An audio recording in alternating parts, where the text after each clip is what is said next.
Hello everyone, and thanks for being at our symposium today. And I'll talk to you a little bit about the research I did as part of my neuropsychology degree in 2015. And Dr. Susan Malcolm-Smith was my supervisor, and Prof. De Vries was my co-supervisor. Okay, I should probably figure out how to work this thing here. There we go, okay. So, autism spectrum disorder affects children worldwide across all demographic groups, including racial and ethnic groups and across different cultures. And socioeconomic status, or SES,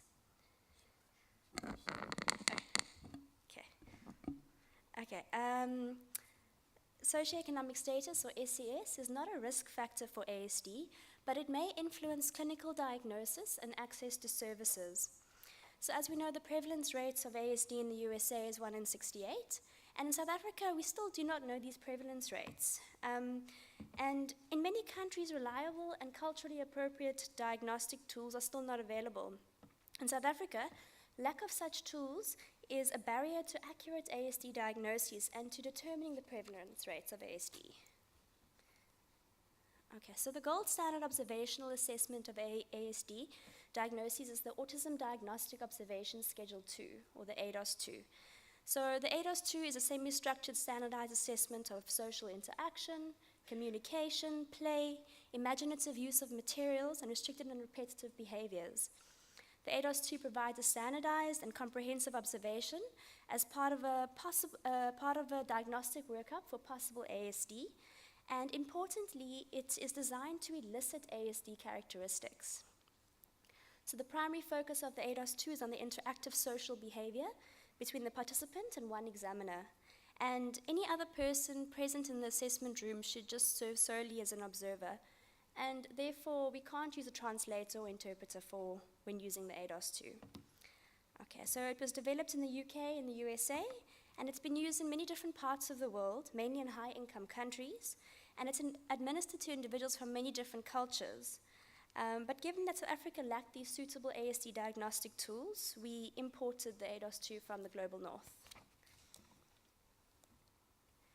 So when tools designed in the global north are used outside of this context, many cultural factors present themselves as challenges. For example, these tools like the ADOS-2 are predominantly designed in English. The ADOS-2 has, however, been translated into 20 other languages.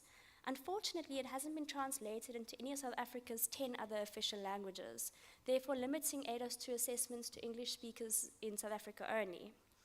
Furthermore, many diagnostic tools, including the ADOS-2, contain many different materials, which might be unfamiliar to those being assessed or even culturally inappropriate. Certain social interactions found in the assessments, particularly between adults and children, may also be culturally inappropriate to those being assessed. So the ADOS-2 assessment is structured so that an unfamiliar adult interacts with a child, often during play activities or social conversations for the entire assessment. Okay, so in recent years, the ADOS-2 has become much more widely used in South Africa. However, we have yet to ascertain whether it's actually appropriate for our local cultures. And it's difficult in South Africa with a multicultural country. And when addressing the cultural appropriateness of a tool, the focus should be on one culture at a time. So the coloured population of the Western Cape province of South Africa has a very unique cultural heritage. Coloured is a specific term used to refer to this ethnic category derived or found in South Africa, which was derived in the apartheid classification, but it is still used as such in the modern South African census. It can also be a positive assertion of identity and is the preferred term used by members of this ethnic group.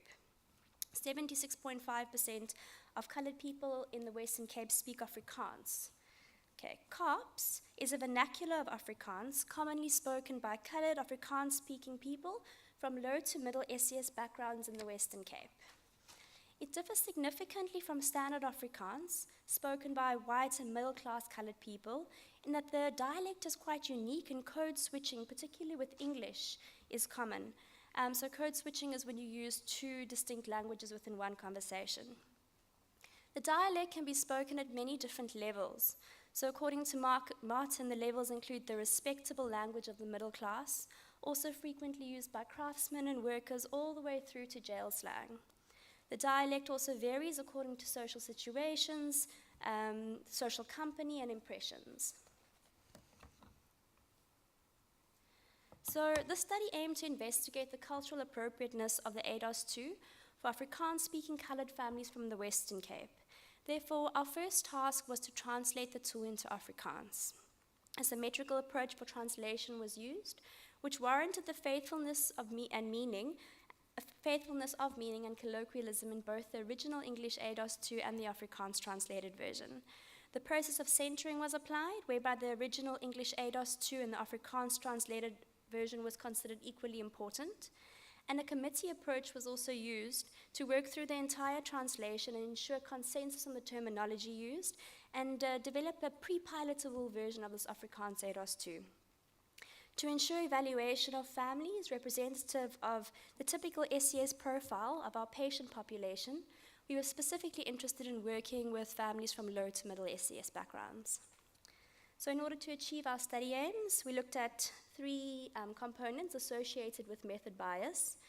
So the appropriateness and accessibility of the language used in the Afrikaans ADOS-2, the appropriateness of the social interactions and the activities in the ADOS-2, and the appropriateness and familiarity of the materials found in the ADOS-2. Okay, so all the ethics were met, and we got ethical approval from all these institutions, and there was no added risk to participants and their children for partaking in the study, and they were also remunerated for their participation as well as their travel costs. Okay, and we recruited 47 participants, which was in line with a similar study conducted in Kenya. And the participants were all primary caregivers, and 40 were from a community sample, and 7 were from a clinical sample. The inclusion criteria stipulated that there had to be, the caregivers and their children had to be colored, Afrikaans speaking from low to middle ESS backgrounds, and the children needed to be between the ages of 12 months and 20 years. The community sample were recruited via a local cleaning company outsourced to UCT, and the clinical sample were recruited at Red Cross Developmental Clinic. And participants then were divided into two groups based on the age of their children. So Group A was defined as caregivers of children younger than 10 years, and Group B, caregivers of children aged 10 years and older. And then 20 from the community sample were in Group A and 20 in Group B. 4 from the clinical sample were in Group A and 3 were in Group B. Okay, so in terms of the measures we used, we obviously used the Afrikaans translated ADOS-2. Then we also used the language and cultural appropriateness questionnaire, which we deemed the LCAQ, and the researchers designed this questionnaire to establish the appropriateness of the ADOS-2 activities and the language used in the Afrikaans ADOS-2 for the clinical sample. It was completed by the caregivers, the invited observers, there was a maximum of 4 of those, and the ADOS-2 examiner. And then we also had the EQ, the ethnographic questionnaire was actually designed by Dr. Amina, and it looked at natural play, activities of daily life, and resources that could all impact on an ADOS-2 assessment. And we just added another question addressing social interaction in daily life, and asked how often children played or socially interacted with their caregivers or other adults. Then we had the AMQ, the ADOS-2 materials questionnaire. So each participant was shown 15 materials from the ADOS-2 kit based on the age of their children, whether they were in Group A or Group B. Then they were asked, they were given short questionnaires based on each of the materials, and they were asked some short questions about the materials. And then obviously we just had the socio-demographic questionnaire.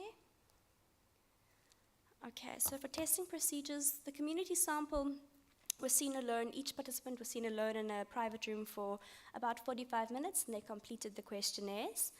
And the socio-demographic, the EQ, and the AMQ. And then for the clinical sample, one caregiver and his child was seen alone in a private room with a camera for recording purposes. And the Afrikaans ADOS-2 was administered by Prof. de Vries in the standardized procedure. And for lower modules, the caregivers were obviously present in the assessment room, and then there were a team of researchers, a maximum of 4 of them, present in or sitting behind a one-way mirror.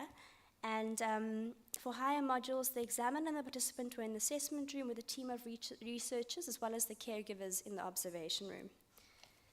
Okay, and then caregivers completed the LCAQ, the socio-demographic questionnaire, and the AMQ, and that took about ±2 hours. Okay, so we got descriptive stats. We also used the questionnaires to obtain proportions, percentages, and frequencies. And then the data from the LCAQ was explored qualitatively to observe any problematic language use found in the ADOS-2. And also we looked at the LCAQ to explore any inappropriate activities, culturally inappropriate activities, and suggestions for the improvement of future Afrikaans ADOS-2 assessments. And then we used a qualitative thematic approach to analyze the data from the AMQ and EQ. And then we also just, the notes made by Prof. de Vries during the ADOS-2 administrations was also used to adapt the final wording and layout of the ADOS-2 modules that we used. Okay, so then just a little bit of sample characteristics just to give you an idea. I'm just going to grab some water.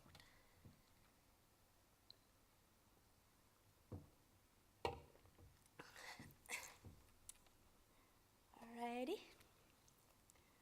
Okay, so in terms of our results, if looking at the language used during the Afrikaans ADOS-2, so a notable feature of the language used was the difference in the dialect spoken by the examiner and the children. So whereas the examiner spoke with a more formal, precise Afrikaans dialect, children often spoke with more slang or with a distinct Kaaps dialect. And when a strong Kaaps dialect was detected, the examiner made adjustments to certain words in terms of the pronunciation or the accent to facilitate rapport and to promote understanding. And children often responded quite beautifully to the adjustments made by the examiner. It felt much more culturally suited to them and much more comfortable. So we recommend the same thing for future Afrikaans ADOS-2 assessments with this population. So standard Afrikaans can be used, but the examiner needs to be sensitive to the language used by the participants. And adjustments should be made to the formality of words to accommodate participants as required. So this also implies that the examiner needs to be familiar with and responsive to the difference in the dialect between the standard Afrikaans and the distinct Kaaps dialect. Okay, something else we found was code switching. So children often switched between English and Afrikaans, both within and between sentences. And then obviously to match the expressive language that was used by the children, the examiner made minor adjustments during the administration. So, for example, he provided English words for less infrequently used Afrikaans words, or clarified meaning with English words when Afrikaans words weren't understood. So importantly, the discrepancy in the dialect used by the examiner and the children didn't appear to impact the nature of the assessment. 20 words were also identified by the caregivers, the examiner, and the observers as words which either the children or the caregivers didn't understand during the assessments. These words typically had sort of an emotional quality about them, and many of these words are better understood in English or with further explanation in Afrikaans. So these words also indicated that important terminology, especially words pertaining to emotions, used by ADOS-2 examiners may require particular caution to ensure fair coding.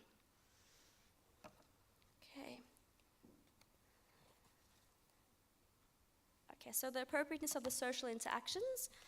So almost 58% of participants reported regular, at least daily, child-adult interactions in their community. 20% described that this occurred never or seldom. 17.5% described that this typically only happened on weekends. However, 72.5% said that they share stories with their children, and 85% said that their children share stories with them. So whilst the social interaction between the ADOS-2 examiner and the child participant may therefore be deemed sort of culturally appropriate for the majority of participants, it's important for examiners to remain mindful that this might not be a high-frequency activity for all children. So in terms of the activities, so given that the focus of the ADOS-2 is on the observation of social behaviors and communication, Activities are designed to provide comfortable and standardized yet interesting contexts in which these interactions can occur. So it's important, however, that these activities need to be culturally appropriate to those being assessed. So in the study, the description of a picture activity found in Module 2, 3, and 4 raised some concern regarding cultural inappropriateness due to the unfamiliarity of the USA map scene picture. So therefore, it might be more beneficial to use a more familiar scene picture instead of the USA map scene picture when doing an ADOS for this population. Another activity that raised some concern was the demonstration task. So for those of you that aren't familiar with it, it's found in Module 2, 3, and 4. And it basically, the examiner has to draw an imaginary basin with a hot tap, a cold tap, toothbrush, toothpaste, and a cup. And then the participant has to show and tell the examiner how he or she brushes his teeth. Okay, so in our community sample, 80% reported having a basin at home where they brush their teeth. 57.5% said that their basin had a hot tap and a cold tap. 22.5% said that their basin only had a cold tap. And then of the 8 participants who reported not having a basin at home, 4 used a cup, 3 used a bathtub, and 1 used a baby bath when brushing their teeth. So these results suggest that examiners should, perhaps before starting the demonstration task, ask participants from this population where they brush their teeth, if they have a basin, how many taps the basin has, and then based on what they say, draw the outline of the materials that are appropriate to them, what they're familiar with. Still there, sorry. Another activity that raised some concern was the birthday party. So one of the activities found in Module 1 and Module 2 include having a birthday party for a baby doll, involving a cake and blowing out candles and singing the happy birthday song, etc. So 92.5% of our sample reported that their children had attended a birthday party. However, over 3/4, 77.5%, said that their children didn't have a birthday cake at the birthday parties, and only 1/3 reported that they sang the happy birthday song. So therefore, the birthday party activity as a whole was familiar, but certain elements within the birthday party were not, which actually might jeopardize this routine. So we recommend that examiners ask the caregivers before this task is administered how a birthday party is typically performed, and then use a similar routine. And where a birthday party is completely unfamiliar, which actually wasn't seen in our study, other forms of ritualized social events like a tea party or a picnic could be used instead. Okay, and furthermore, no other activity raised concern regarding cultural inappropriateness. Oops. Okay, so the appropriateness and familiarity of the material. So for Group A, that's the younger children. 64.3% of the responses from the caregivers confirmed familiarity of the materials. 54.6% said that their children had played with the materials, and 40% said that their children actually owned those materials. So all caregivers reported that their children had seen balloons, baby doll, plastic cups, plates, and utensils.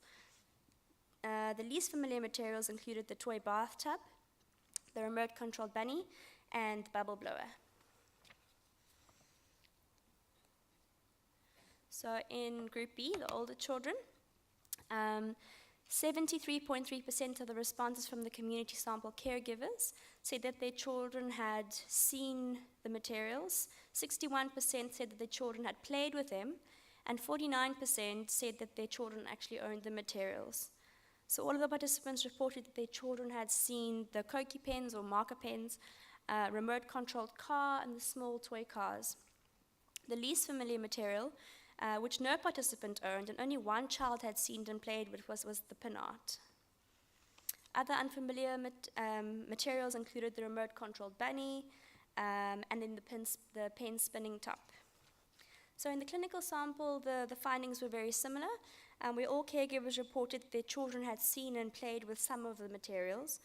There was concern raised about the unfamiliarity of the pin art, the miniature figures and furniture, and then as well as the remote-controlled bunny again. Okay, some interesting themes emerged from the AMQ when caregivers were asked why their children didn't own certain materials. So poverty and novelty was one of them. Caregivers often said that they couldn't afford such elaborate materials, or the shops in their communities didn't stock such materials, especially, again, like the pin art, the remote-controlled bunny. And stereotypical gender roles in use of materials were reported by caregivers at quite high rates. So 5 of the 7 caregivers in the clinical sample and 27 of the 40 in the community sample spontaneously commented on whether materials were intended specifically for boys or girls.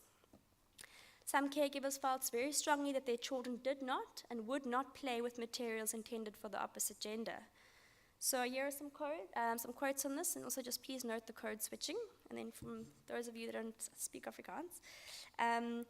So the first one says, he is a boy, man. We keep it strictly boys, girls. She is a girl. We can't buy her boys' toys. He said that he is not gay.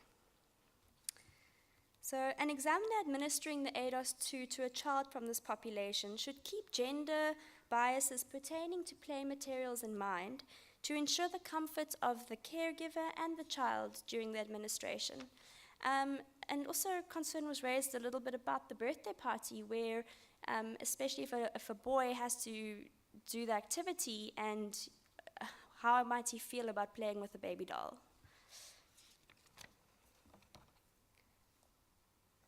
Okay, so fear, violence, and danger was another concern, or another theme that emerged.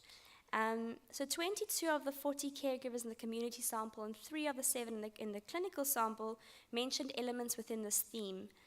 So some participants were concerned about the safety or their children, how safe the materials were for their children to play with. For example, drinking the bubble liquid, eating the Play-Doh, swallowing smaller objects, that type of thing.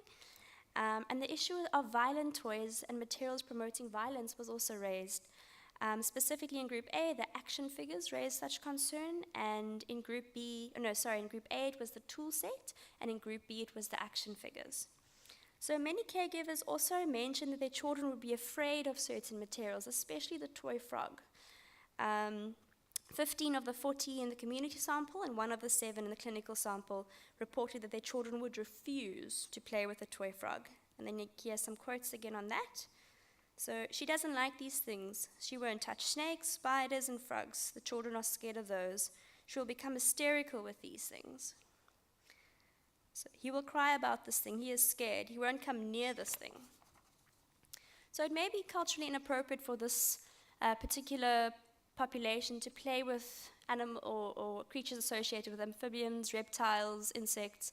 And this is consistent with the finding that was found with the Zulu population in KwaZulu-Natal. So if a child from this population appears hesitant or scared to touch the toy frog during the functional and symbolic imitation activity, another material like the car should be used, or alternatively just use the car from the start. A theme of danger around play was also highlighted in a different way when caregivers spoke about the danger that they face in their communities on a daily basis, which might impact on their children, or which do impact on their children, rather. So it's understandable why caregivers said that they do not want their children owning or playing with materials that could actually promote more violence. So the first quote says, they shoot a lot there in our communities. The next one is, outside is dangerous, therefore they play in the house. Okay, so overall, participants reported familiarity with most of the ADOS-2 materials, suggesting that the standard materials in the ADOS-2 kit would be appropriate to use, with a range of materials that might be novel to a proportion of the children. So that given that the families were from low to middle SES backgrounds, we felt that the lack of financial resources rather than cultural factors determined familiarity and or access to these materials. Novelty is of course not unwelcome in the ADOS-2. What is important is the way the child behaves and communicates. And encountering a novel material might elicit a response from a participant that might actually be very telling. However, if a child encounters a novel material, there is concern that the child might become preoccupied with the material, which could be coded as a restricted and repetitive interest. So it's important, if this happens, just to speak to the parents and just to find out if the material is novel, and then we want to obviously ensure fair coding and interpret the behavior with caution if it is a novel material. So overall, the results suggest that the Afrikaans ADOS 2 can be culturally appropriate for Afrikaans-speaking coloured individuals from low to middle SDS backgrounds residing in the Western Cape. Most of the language used in the assessments, the social interactions and activities found in the ADOS 2, and the ADOS 2 materials were appropriate to the full sample. So ADOS 2 examiners just need to be mindful about administering the tool in a way which is sensitive to the culture of this community. We developed some proposed guidelines for administering this tool to the specific population in a culturally sensitive way to facilitate assessments and to reduce method bias. And we also recommend a similar parallel process of translation and cultural appropriateness evaluation when translating the ADOS 2 into any of South Africa's other official languages. Thank you. And thank you to these people, everyone there. So I'll give the next talk on behalf of my students. So knowing how closely related they are with the work that Lesia has presented, this is going to be much more brief. So in this study, again, we explored the cultural appropriateness and the perceptions of people on the appropriateness and acceptability of using ADOS 2 in Dar es Salaam. And so just as has been mentioned, we don't have culturally appropriate diagnostic tools that have been validated for Africa, especially in assessing ASD. And we know that in the high-income countries, there are a lot of standardized and well-validated tools, and we could borrow and use some of these tools to address the shortages in the African context. So what are the benefits of using already existing tools? You find that one of it is the relatively ease of implementation. So when you develop a tool, it's a long process. Yeah? So when you're able to take a tool from one place to another context, it helps a lot. But also, it provides cross-cultural comparisons. It allows for people to evaluate and assess, for instance, ASD in a similar manner. And also, I've put norms and criterion in red, because one key advantage and one way in which we can do cross-cultural comparison is when the scores mean the same thing. You know, the danger is when people look at norms to be an advantage, when the norms mean totally different things, or rather the scores of people are not the same, then there's a danger in using similar norms. Now, one interesting, so that we have this picture where we say that fair selection is when we have everyone do the same exam. So if we think of the animal kingdom, it's telling the monkey, the elephant, the bird, and the fish, they all have to go up that tree, and that will be fair assessment. Actually, in reality, that is not fair, because they have different experiences, different abilities, and different settings, yeah? So their bodies have adapted for the settings they're in. So it's really, I'm raising this because direct adoption of tests from one context to the other may mean that what you are assessing means totally different. You know, so I'll just quickly give a very life experience. So in the early years, when people were migrating to America, there was an assessment of IQ, intelligence, for people to join civil service. And what they observed is that immigrants from Italy, Greece, and Spain were all, or 80% to 90% were scoring as being intellectually disabled. Okay? The simple answer to that is that they are being assessed in English, and they have just immigrated into an English-speaking country. So the test was actually looking at their language abilities as opposed to looking at their intellectual ability. I'm just raising this in terms of the need to be careful how you interpret results. Now, okay, I won't go into too much of that because of time. But anyway, when we are looking at bias in terms of assessments, there are three ways in which people can look at it. One is construct bias. Are you measuring what you think you're measuring? Now, in terms of ASD, there's a general agreement that this is a clinical diagnosis. So we are not trying to reinvent a different definition of ASD. Maybe people have a different opinion from that, but what we are trying to do is to ensure the methods we are using and the items we are using measure exactly the same thing. i.e. it measures the ASD. Now, because of the fact that when people develop tools in different settings, for instance, if you remember the very detailed description of EDOS, do I need to use this? It's kind of bringing an echo. So anyway, if you remember the very detailed description by Lesia about EDOS 2, when it was developed in the context of a high-income country.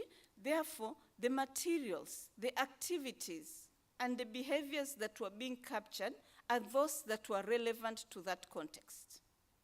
So it's a day-to-day activity that, or rather not a day-to-day, but a yearly activity that children will have birthdays, and a child who is growing up well should be able to follow the different presses and pretend as if they're going through a birthday process.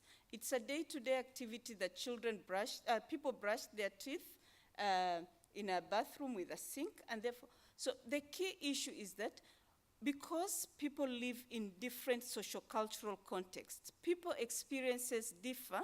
It's very important that when you're moving a tool from one context to the other, to do formative work that informs whether that tool captures what you want or not.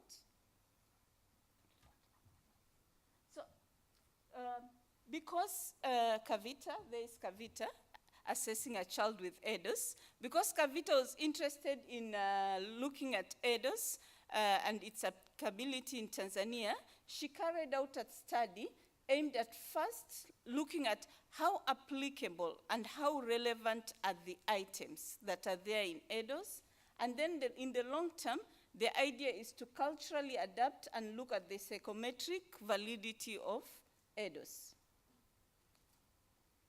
So she has set out a very extensive approach of doing it. So the first step is content validity. It's actually what Lesia has done, looking at in great details. Are the items, the stimulus materials, the tasks that are there in EDOS relevant for use by people in Tanzania? Then, of course, there will be the training and piloting and then the validation of the study, of the test.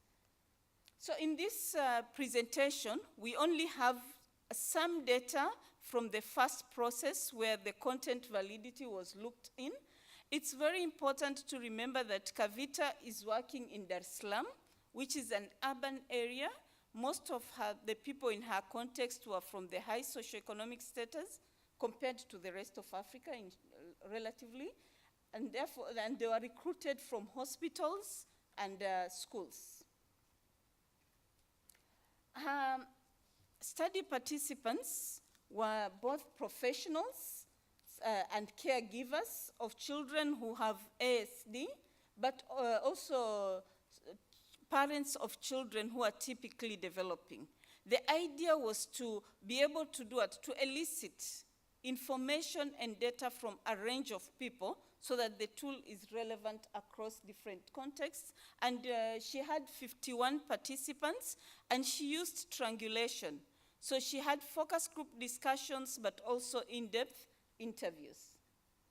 So in one, she administered a questionnaire where she elicited the day-to-day experiences of children in relation to the tasks in EDOS. That is the same questionnaire that Lesia has explained in details, so I'm not going to repeat that. She also looked at she presented the EDOS materials and explained how they were being used and got people's feedback on the materials. So data was content analyzed, and here we just present a snapshot of the reaction of participants to some of the items and tasks. She actually just sent me to give one key message. So like, for instance, people were asked, are they familiar with reading books? So one key interesting thing is that almost all participants were functionally literate. They could read. However, only 4 out of the 51 participants spent time reading for their children. You know, what seemed to come up is that they would tell stories to their children, or they would just buy books for the children to read by themselves when they know how to read. But a book engagement process was not something they engaged in. So in terms of birthday parties, in this urban setting, most parents were very familiar with it. You know, like she not only asked, do you take your children for birthdays? Do they have birthdays? She asked, how did the birthday process go? You know, and they described it as one would expect in general from the elders. You know, you've got a cake, you do this and all that. So that was not an unfamiliar task at all. You know, even the few children who hadn't had a birthday party had attended birthday parties somewhere. Do they use sinks? So here, 28% of the participants had sinks in their homes. Well, in Kilifi, where I come from, we did the same thing, although I'm not presenting the data today, and only one person had. But even for those who had the sinks, they didn't have the double taps and, you know, hot water and all that. It's very hot in Dar es Salaam. It's almost 35 degrees all year round.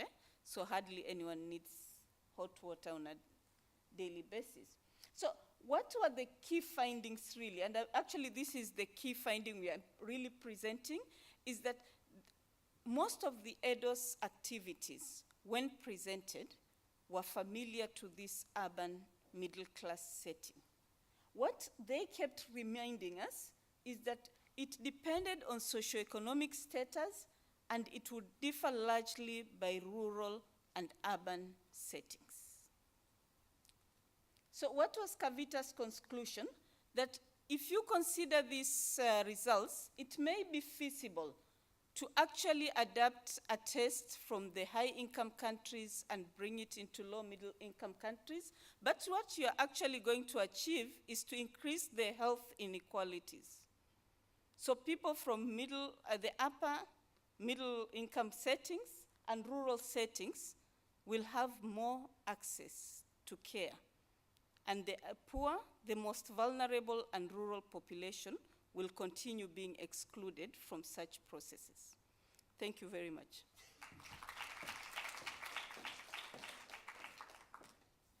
I will be talking about a qualitative study I've been conducting with colleagues at Addis Ababa University, exploring the expression, recognition, and reporting of autism symptoms in the Ethiopian context.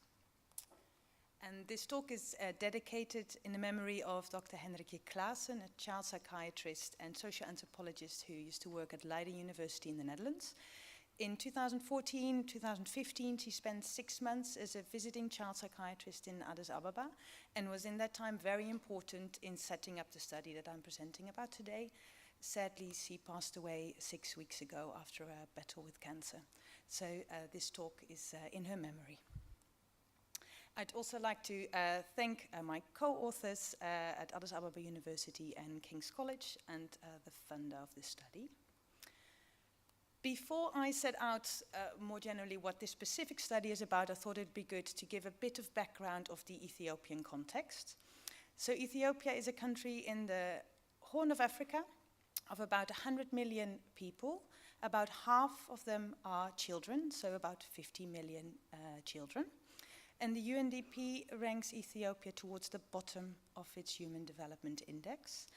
About a third of the population lives in extreme poverty. Over 6% of children die before they reach the age of 5. A quarter of the children are underweight, and nearly 40% of the children are stunted. So these are really serious figures, but to see it in a slightly more positive light, these figures have actually really improved over the last 15 years. Here you see the under 5 mortality rate over the last 15 years, and in the year 2000, over 16% of children died before the age of 5, and so in the last 15 years that has gone down to 6.7%. So huge strides have been made, but from a very low baseline. Perhaps unsurprising after seeing those figures is that health services in Ethiopia are severely limited, and this is particularly true when it comes to child mental health services. Dedicated child mental health services are only available in the capital. There are 2 child mental health clinics in Addis Ababa. There are 60 psychiatrists currently working in Ethiopia. Only one of them is a specialized child psychiatrist, but there are general psychiatrists who also see children. But these specialized services in Addis Ababa are unavailable for the majority of the population who live in rural areas. And in those areas, basic health services are provided by community health workers, and specialist services, especially specialist intervention and diagnostic services, are not available in these areas. Last year, we published a paper where we examined caregivers' perspectives of those children, or the caregivers of children who did receive a diagnosis of either autism or intellectual disability. So I should highlight that this is a specialist group because this is a group that did manage to get a diagnosis. Within this group, we found that caregivers reported very high levels of stigma, and it was very common to give a spiritual explanation to their child's condition. So many caregivers indicated that they thought their child's condition was due to spirit possession, a cure, a punishment from God, and so on.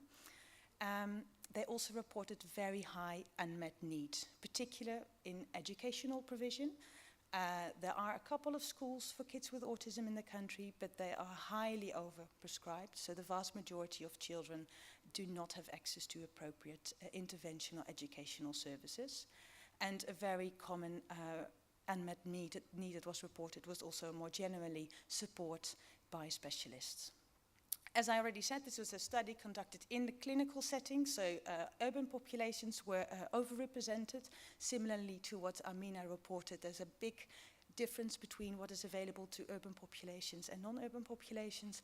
The vast majority of kids with autism are still undetected, so we don't know about them. They remain unidentified.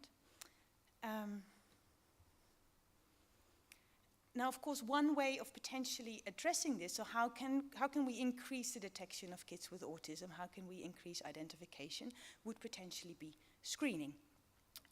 Maureen Durkin and colleagues highlighted in 2015 that one of the problems here is that most screening and diagnostic tools for autism are developed in high-income Western settings. So this is true for the ADOS that we just heard about, but it's also true for most screening measures that have primarily been developed in the US or the UK.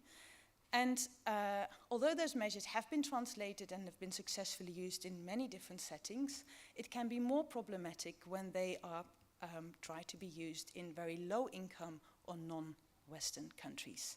And this was, for example, shown when researchers in Sri Lanka and in Japan tried to use the MCHAT in these prospective countries, and they found very low sensitivity of the MCHAT for autism. Similarly, researchers tried to use an adapted version of the 10 questions screening measure in Uganda, and they added specific questions related to autism. But even though they tried to adapt the measure, they found very low sensitivity for autism. So clearly, this can potentially be problematic. So to improve detection for autism worldwide and to perhaps increase the sensitivity, if we want to use measures like this, we may need a better understanding of these cultural specific expression of autism symptoms, but also how caregivers in these settings recognize and report autism symptoms. And that was the study aim of the study I'm reporting on today. So we wanted to examine what is the expression of autism symptoms, but also how do caregivers report these symptoms? How do they recognize and interpret them? So we conducted semi-structured interviews with 15 caregivers of children with autism. The majority of them were boys, and they were all aged between 3 and 11 years. And like the study I just mentioned, this is a clinical setting study. So these are families who have been successful in navigating the diagnostic maze, who were able to get a clinical diagnosis for their child.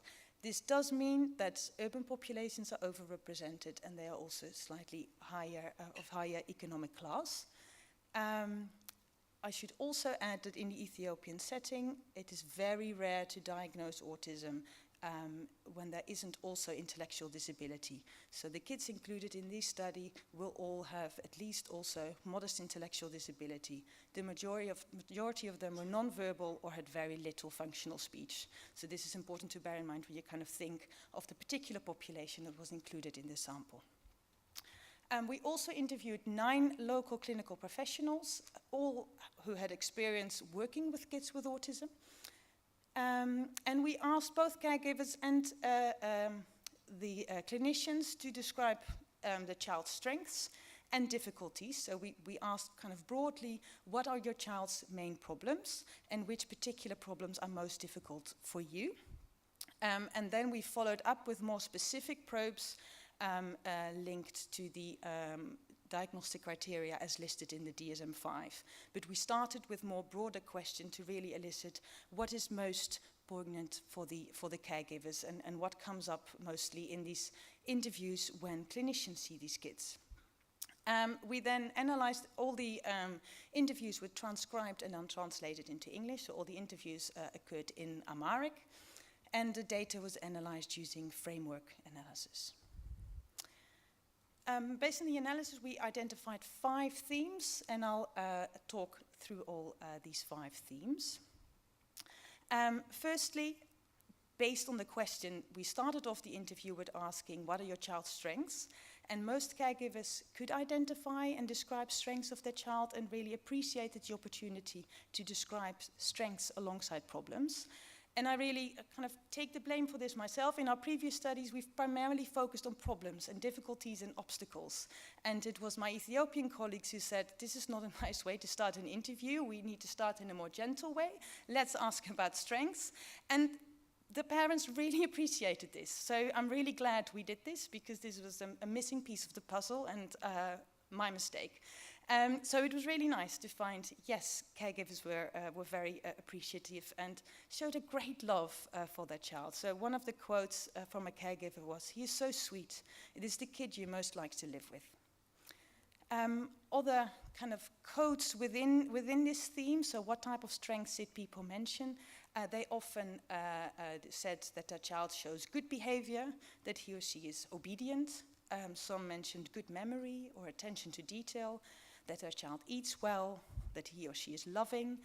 And one example that was given by several caregivers that really interested me is that they highlighted, my child greets others well. Now in the DSM-5, difficulty with greeting is listed as an example of a potential social communication deficit. But in the Ethiopian society, these caregivers indicated my child can do this well, so it was not a difficulty. And in Ethiopian society, greeting carries great social significance, so it's really important to do this well. It is also a relatively ritualistic type of greeting, so it is perhaps something that kids with autism can learn over time because it happens in a particular sequence, and it carries great importance. So it's something that parents spontaneously offered as something that their child can do well. So very different from perhaps some Western settings. It's a strength and not a deficit in kids with autism. We also asked caregivers, well, what are your main concern about your child? And pretty much all caregivers said, my main concern is that my child can't speak and I don't understand my child's needs or wants. As one of the caregivers said, he can't express his idea. He can't say, I am hungry if he is, or can't express that he is ill when he is ill. He can't explain it, and that is a big problem. We also asked them, what was the first reason, why did you become concerned about your child's development, and when did that happen? And the most common reason for the first concern was this lack of speech. Some also raised more general developmental delay problems or severe problem behaviors. And they indicated that the first concern happened any time between 5 months of age and some kids up to 4 years of age. Those very early concerns were all due to severe developmental delay. So for example, observing that your child doesn't develop their own independent sitting ability. If the reason for first concern was speech delay, then the concern happened much later, between the age of 2 and 4 years of age, so later than you would typically see in a high-income Western setting. We then asked them examples of the core autism symptoms as listed in the DSM-5, and both clinicians and caregivers were able to provide locally prevalent examples of all main diagnostic symptoms. So after lots of querying, all kind of examples came up, but there may have been, the particular example given may have been slightly different as you would see in a Western setting. So for example, asking about restricted or repetitive play. One of the caregivers indicated that her child really likes to collect all the shoes in the house and line them up. So the child's not lining up cars or other toys, but he's lining up the shoes in the house in the absence of toys. And one of the clinicians indicated that he came across a boy who spent most of his day splitting grass. So again, there's no toy to play in a repetitive way with, but there is a piece of nature to play with. All over the interviews, caregivers were likely to spontaneously recognize and report speech problems and social difficulties, but they appeared less likely to recognize, or were perhaps reluctant to report, non-verbal difficulties, communication difficulties, restricted repetitive behaviors, and sensory sensitivities. And this was also indicated by the clinicians. So one of the clinicians reported, the parents tend not to report the children's hand flapping, body rocking, and other stereotypic behaviors. Parents primarily report language problems or development-related problems.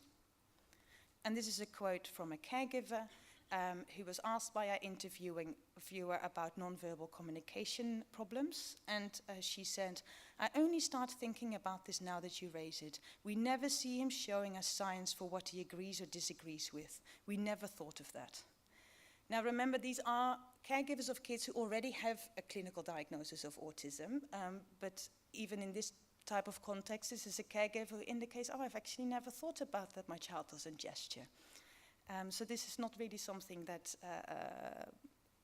our study suggests that this isn't something that they actively think about or are very aware of.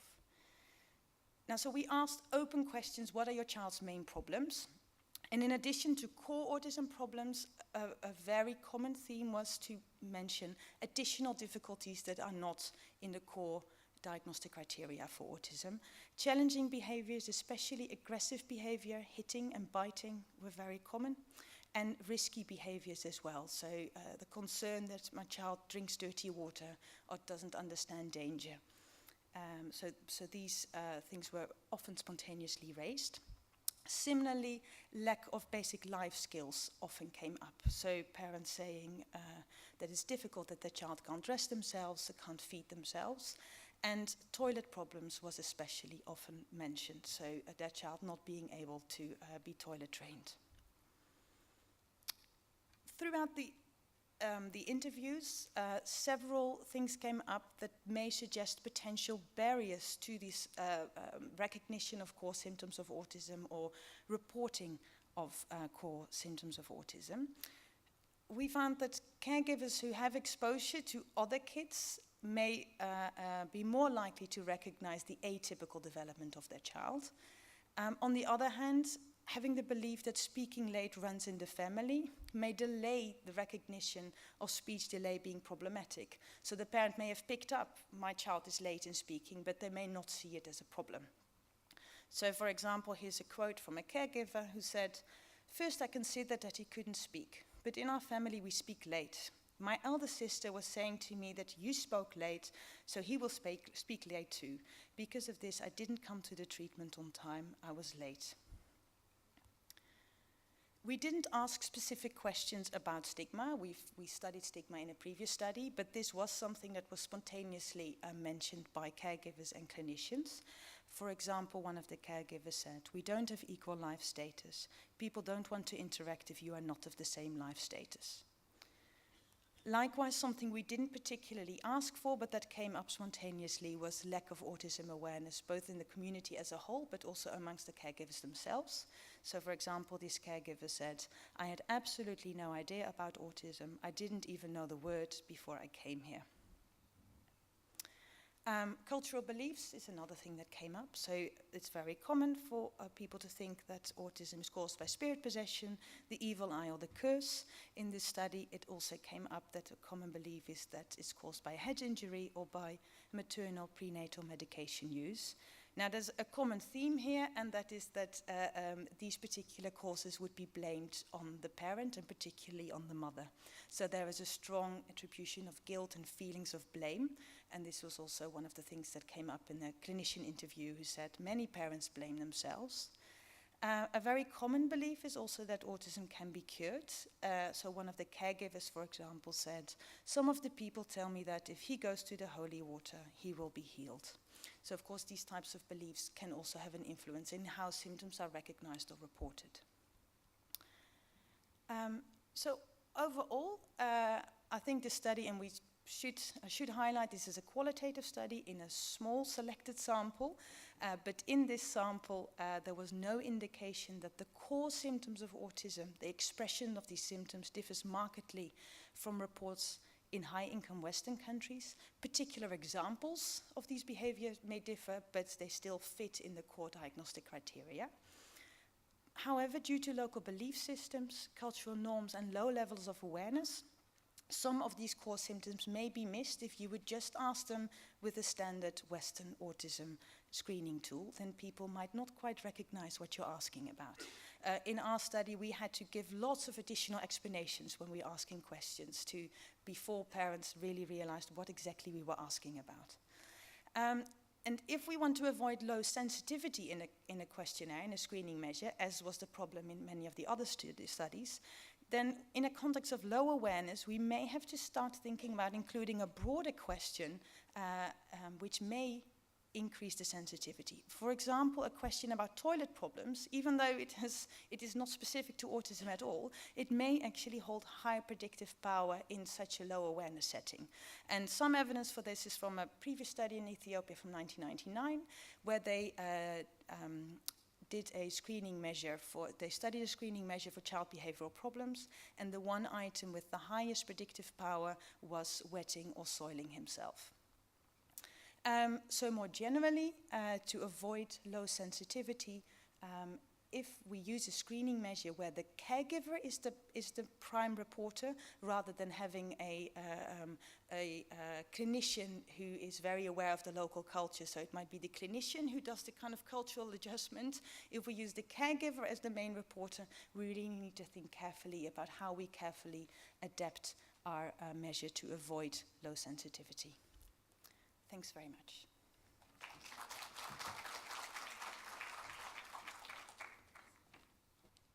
The talk is about an ongoing piece of work, so it will really be more about the plan that is ongoing. But we were excited to present here because it's also an opportunity to get feedback, to let people know of what is out there, and maybe invite more contributions towards getting this work done. And this work is done between myself, Melissa Gladstone from University of Liverpool and Malawi, and Petras de Vries, our very able hosts, and a working group that is supported by Autism Speaks, and she represents them here. So just to kind of repeat myself, it's almost like now a record. We don't have adequate measures, and the problem of lacking measures is that it impedes us in many ways. One, documentation of childhood illnesses. For instance, if you look at major studies on prevalence of ASDs and other neurodevelopmental disorders, data from Africa and other low-middle income countries is lacking. And part of the problem is the lack of adequate tools. But also, the lack of tools means that we don't identify children early, we don't intervene early, and even when we intervene, we cannot monitor the effects of treatment. And lastly, it means that when we don't have adequate tools, it will impede the research process. For instance, key issue about doing research is understanding which are the important points of intervention. What can we do to improve the children's life, But actually, if we can't assess them adequately, then we are really, it's a major barrier. So why can't we just use tools from high and middle income countries? That has been said a lot, so I'll kind of say it very quickly so that we leave some time for discussions. So one of the key challenges of using tools from high income countries is the fact that some of the tools require a lot of training, a lot of reliabilities, and in most cases, in low and middle income countries, we have to depend on paraprofessionals, you know? So the fact that most of those collecting data are not very well, don't have high levels of education in terms of even general child development, let alone issues like ASD, becomes a big problem. I think we've all seen a study by Baker from Nigeria that indicates even among professionals there, awareness about ASD is low. So also the other problem is the low literacy levels in our populations. For instance, if you look at some of the screening tools, like the social communication questionnaire, a screening tool for ASD, it was initially developed to be, self-administered questionnaire. So you can give parents in the waiting rooms to fill in. But when you're dealing with people of low literacy, then this is a problem. But actually, there is a study from Turkey that shows the problem goes beyond literacy. It's also the culture of reading. So they worked in a population where people were literate, but because they were not in a culture of reading and answering questions and filling in questionnaires, the sensitivity of MCHAT was compromised, okay? So the other constraint, of course, is usually where you can do your assessments, and for me, actually, we have a picture there of the kind of places sometimes we have to do our work. You know, so this impedes very structured settings and all that. But the other challenge is the cost of using published measures. You know, so there is a cost of paying for the measures, but actually there is a paper commentary Petrus, I, and Charles published in Lancet, and we looked at what would be the potential cost of ensuring EDOS can be used across Africa. So you have to pay for the translations. Just think of the number of languages you have to translate into, even if you were to compromise and translate in a few languages. But there's also the cost of training, getting reliabilities, and getting everyone using it correctly. And all that is quite a heavy expense. And then you add the cost of paying per questionnaire administered. So, but just as has been said here, there is the cultural, when you're thinking of bias and problems of assessment, there is the contextual issues of resources. And one of the issues here has been mentioned a lot is, for instance, how does the stimulus material in the different tests work? And in Kilifi, for instance, many people said, we just go under the tree outside our house and brush our teeth. You know, so there is no issue of sink and all that. Now, it may seem like a small problem, but actually, for someone who is already experiencing minor difficulty, introducing them to a task that is unfamiliar to them introduces an extra difficulty. In fact, there's an excellent study from South Africa that was done with one of my colleagues. It's called Rugby versus Football. And they looked at the implication of using, example from a rugby match and using example from a football match when you're testing people of South African whites and children of black origin in Africa. I find it very difficult to call people whites and blacks, but I know that's the language used here. So in any case, what they found is that for children from the black population, when examples were about football, they did well. When examples were about rugby, they didn't do so well. Remember, this was a cognitive test. But to do a cognitive test, well, they needed examples that were familiar for them. Now imagine a child who has a mild neurodevelopmental disorder being given in a new setting, in a one-to-one dyadic situation, a task they're totally unfamiliar with. You'll probably say they have severe symptoms when actually they were just anxious and unable to handle the task.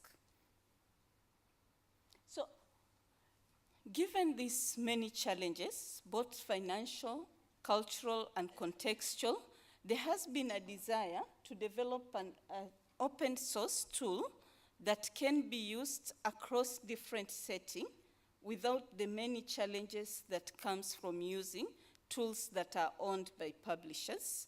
And this paper was published setting out the agenda for this task. So this is an ongoing project whose main objective is to identify and generate the most suitable items for screening and diagnosing ASD through expert consensus. Now, if you remember from my earlier talk, I had mentioned that the idea that the group comes from is the fact that autism is a clinical diagnosis. So we're not trying to find a new diagnosis of autism. What we are trying to find are items that function well across setting and capture the DSM-5 criteria adequately. And based on that identification, so that's the other thing, we're not trying to reinvent the wheel. We believe the items are there. We may have to formulate some items, but would like to build on a lot of fabulous work that has been done with other scholars. So the other one, the next step is to design a prototype screening and diagnostic tool. Now, we aim to have two tools. The screening tool would basically be based fully on parental reports. We would like something that is easy to use, can be used across different contexts by people with very limited educational background to identify the most at-risk children.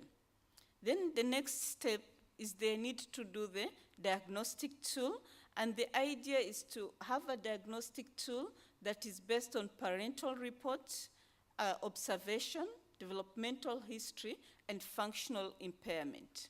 And when we talk on functional impairment here, we are focusing a lot on how severe the child's symptoms are and how they impair their day-to-day functioning. Okay, I already talked about that. I won't go. So basically, we are thinking of a two-tier thing, a screening tool and a diagnostic tool. And as a working group, there had been a lot of discussion on where is the role of a primary tool, just a general tool that before focusing on autism screening. And I think, while the idea has not been totally dropped, we thought that raising awareness a lot in the community and more of media campaigns and all that could pick the general primary level kind of screening. We are open to feedback on that. So the idea about a screening tool is guided by one belief that in Africa and other low, middle, and income countries, we really cannot afford a service for ASD that is totally devolved from other services. So we would like a tool that can easily be implemented by, by a general practitioner, a paraprofessional, within the context of surveillance for other neurodevelopmental disorders, surveillance for nutrition, surveillance, so it can be used in the context of other things. And then we were hoping for something very short, 20 items or so. This is not written on stone.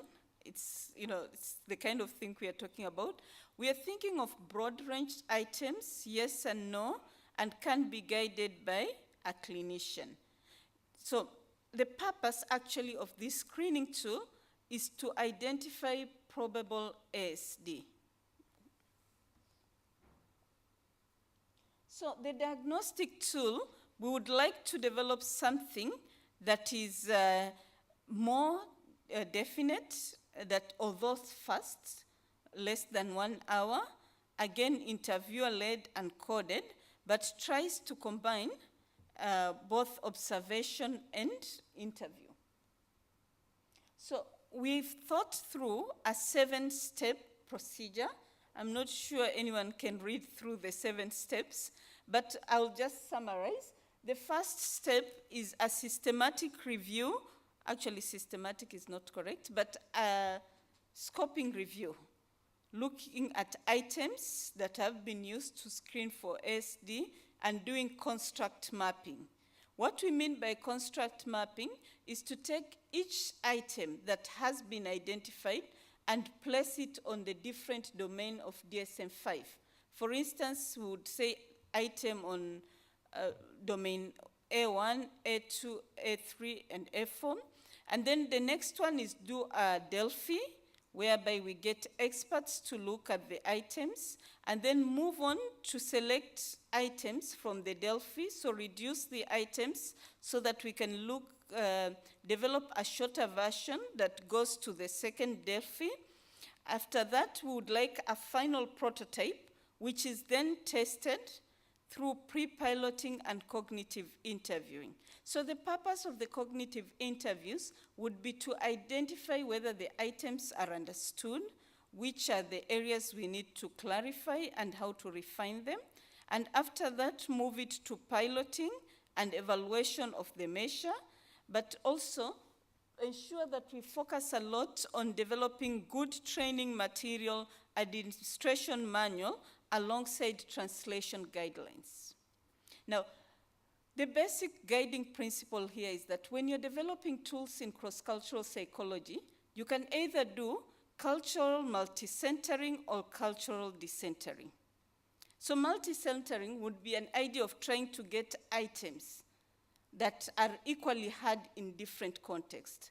Decentering is to try as much as possible to start thinking from a global perspective and go down removing any item that cannot be moved easily across contexts.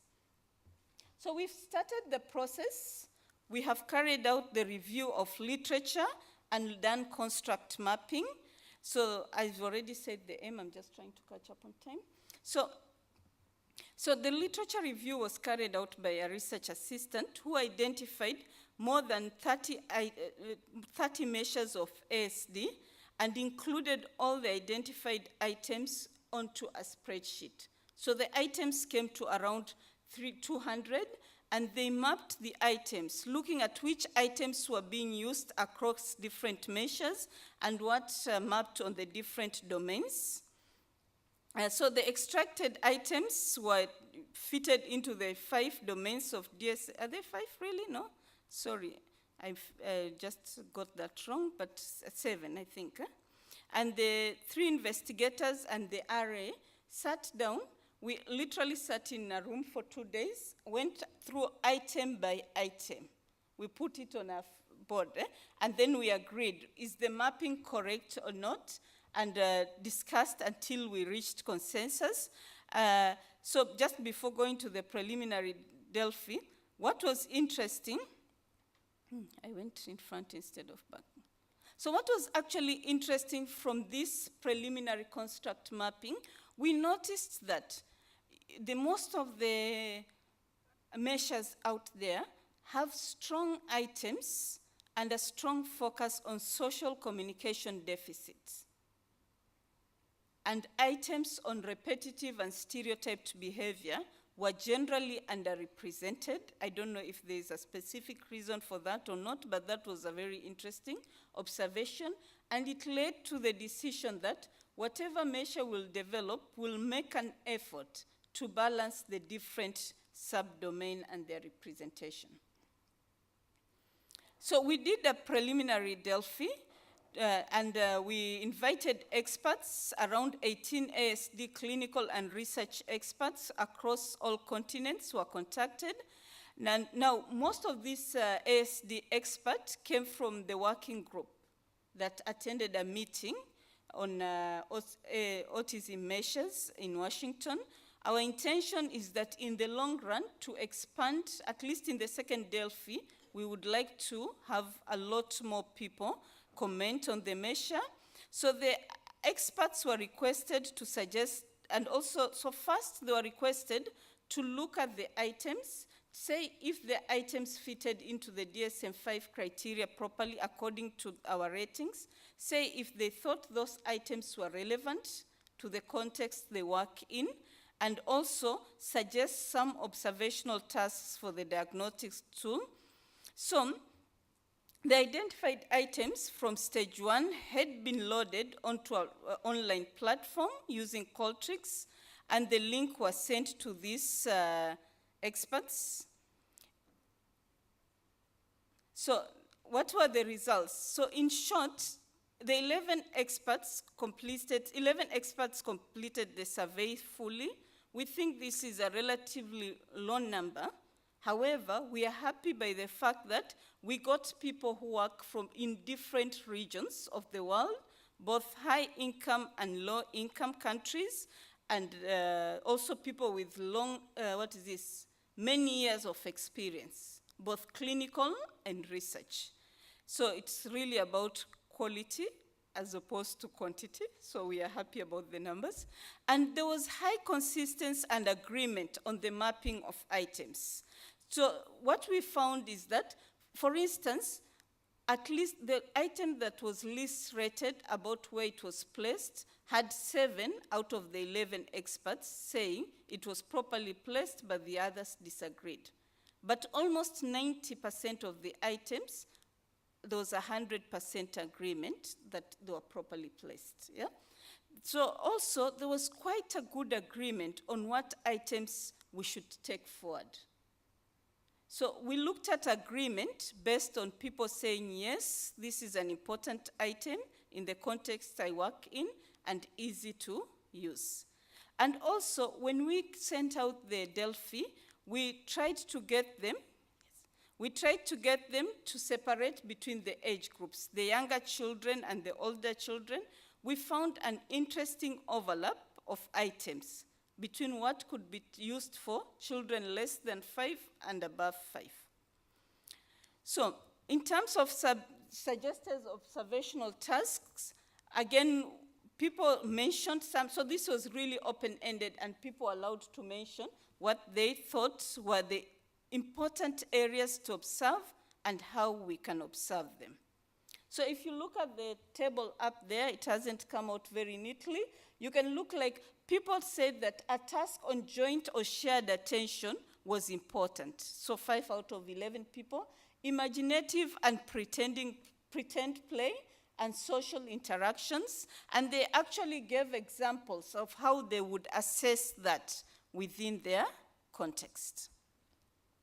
So this is ongoing work, and we hope that we can use the items that have currently been identified, load them onto a platform for the second Delphi process. Thank you very much.